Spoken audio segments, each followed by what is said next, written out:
Thank you, Chairman Moran. Ranking Member Banks, thank you so much. Distinguished members of the Subcommittee on Technology Modernization, and I really appreciate the opportunity to come over here and talk about this bicameral legislation.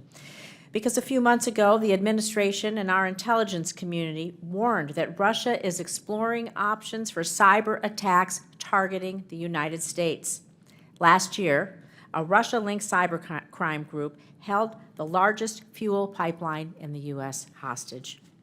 The year before that, we saw SolarWinds, the attack on the networks of multiple government agencies and private companies, which some experts call the greatest act of cyber espionage in history. Cyber attacks against the U.S., well, they're increasing in scope and severity. They target our government institutions, our private businesses, our schools, our hospitals, our critical infrastructure. And just last week, it was announced by the FBI that they prevented a cyber attack last summer aimed at disrupting the network at Boston Children's Hospital. The hackers behind this attempt were reportedly sponsored by the Iranian government. We cannot afford to look at cyber attacks simply as a hypothetical anymore. They are a certainty, a very real and recurring threat against our country, our safety, and our security. In light of these devastating attacks and ongoing threats, we must take proactive steps to enhance our nation's cybersecurity. As you all know, the Department of Veterans Affairs is the largest integrated healthcare network in our country. However, the VA spends less as a percentage of its overall budget on cybersecurity than any other federal agency. The VA is vulnerable. It is a target of cyber criminals, and we are leaving the cyber front door unlocked.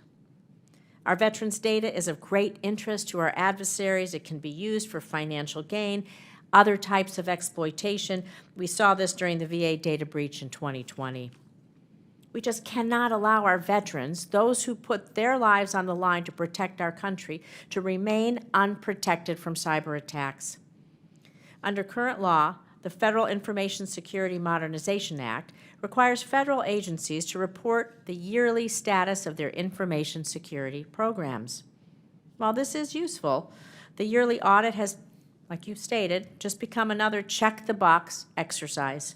It fails to take the threat of cyber attacks seriously and at the level we believe we need to.